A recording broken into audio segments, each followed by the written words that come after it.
दुआ में मन मर्द हुजे हा त उन जो शेप स्टाइल कीअं हुजे हा, ॾाढी मुछ रखे हा या सिर्फ़ मुछूं हुजनि सां या French. क्लीन शेव हुजे हा या सिर्फ़ ॾाढी हुजे सां डिपेंड करे तो लुक ते। अगर मां इलाही सुठो छोकिरो हुजां त पोइ मां क्लीन शेव तव्हां इलाही रहां, सुठा छोकिरा आहियो। या पोइ अॼुकल्ह फ्रेंच थी हले हो। बाक़ी ॾाढी मुछूं मूंखे न वणंदियूं। न वणंदियूं तव्हां? माशाअल्लाह, चङो जो सुठी बेइज़ती कयव। तव्हां जेकॾहिं मर्द हुजो हा, दुआ मेंबर जेकॾहिं मर्द हुजे हा त फ़नकारनि में बेस्ट फ्रेंड तव्हांजो केरु हुजे हा? मर्द हुजां त हा, मर्दनि में बेस्ट फ्रेंड कहिड़ो हुजे हा? तव्हांखे जेकॾहिं ऑप्शन ॾियां मां, ही सिंधी में ऑप्शन आहिनि, नजफ़ अली, जिनसार अली या ज़ामिन अली। टे नाला छुकदा आहिनि फीमेल्स वारे पासे। मर्द। अच्छा मर्द हुजां त आहियो तव्हां, मर्द सां ऑप्शंस मर्द। हे ई आहिनि। ॾिसो न तव्हां मर्द आहियो, इहे साॻा ई हुजो आहे, ईअं फवाद नालो हुजे हा तव्हांजो, हे टे ऑप्शन आहिनि, ज़ामिन अली, जिनसार अली ऐं जिनसार अली। जिनसार अली, ठीकु आहे। जेकॾहिं तव्हां मर्द हुजो हा, जी। दुआ में मर्द फवाद हुजे हा त तबियत कीअं हुजे हा तव्हांजी, मतिलबु नेचर कीअं हुजे हा तव्हांजी? तव्हां माठा हुजो हा या वेढ़ाक हुजो हा, तेज़ तबियत हुजो हा? नॉर्मल इंसान पंहिंजी ज़िंदगी में नॉर्मल ज़िंदगी गुज़ारे त सुठो आहे, पोलाइट हुजो हा, रोमांटिक हुजो हा। रोमांटिक बि हुजो हा? हा।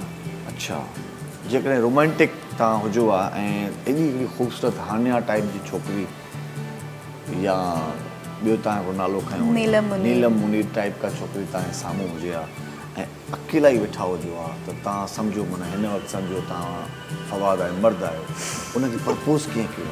हो साम्हूं हुजे हा त हा, साम्हूं पोइ हुजे हा सम्झो माना इमेजिन करे ॿुधायां, इमेजिन हिकिड़ो करे फ्लावर हुजे हा मुंहिंजे हथ में, तव्हां उथी करे करे बि सघो था माना, हिकिड़ो फ्लावर हुजे हा ठीकु आहे, ठीकु आहे। ऐं मां ॿुधायां त रियली लाइक यू, वर्डिंग छा हुजे हा? कि मैं तुमसे बहुत प्यार करती हूँ, करती हूँ। सॉरी मैं तुमसे बहुत प्यार करता हूँ और मैं आपको अपना लाइफ पार्टनर बनाना चाहता हूँ।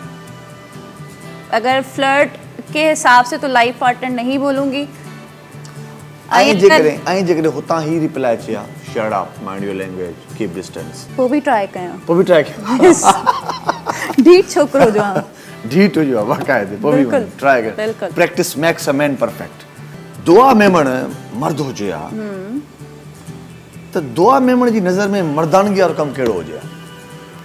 फर्स्ट ऑफ ऑल त असांजे सिंध में जेको मसइला मसाइल हलनि पिया, कोशिशि कयां, हाणे रिसेंटली हिकिड़ो मसइलो थियो आहे, सैलाब वारा जेको दरबदर थिया आहिनि उन्हनि जे लाइ केर बि ऑब्जेक्शन नथो खणे, चैनल्स वारा त खोड़ सारी शयूं कयूं, पर पोइ बि पब्लिक जो कमु आहे त उन्हनि जी सपोर्ट करे जेतिरो थी सघे त ग़रीबनि जी हेल्प इक्वल हुननि खे करण लाइ कुझु न कुझु सोशल वर्कर हुजे हा, मतिलबु तव्हांजी नज़र में मर्दानगी वारो कमु इहो आहे त ॿिए जे कमु अचणु बिल्कुलु तमामु ज़बरदस्त ऐं इहो ई मर्दानगी वारो कमु आहे।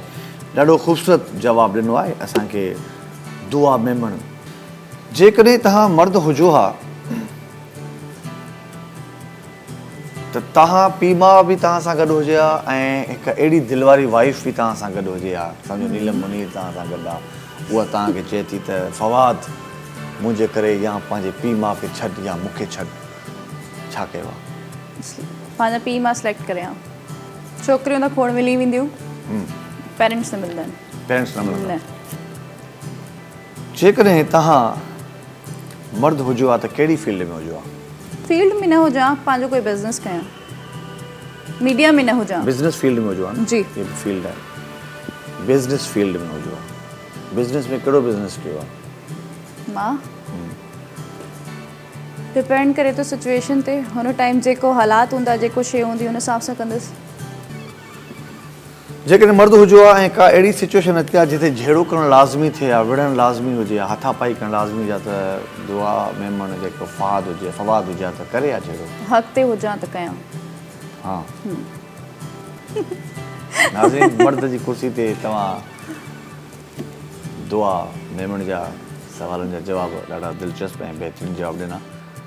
शॉर्ट कमर्शियल ब्रेक जो वक़्तु आहे, ब्रेक खां पोइ असां दुआ मेमण खे वज़ीर आज़म जी कुर्सी ते विहारींदासीं त वज़ीर आज़म जेकॾहिं दुआ मेमण हुजे हा त उहा कहिड़ा कहिड़ा उहिदा हासिल करे विया।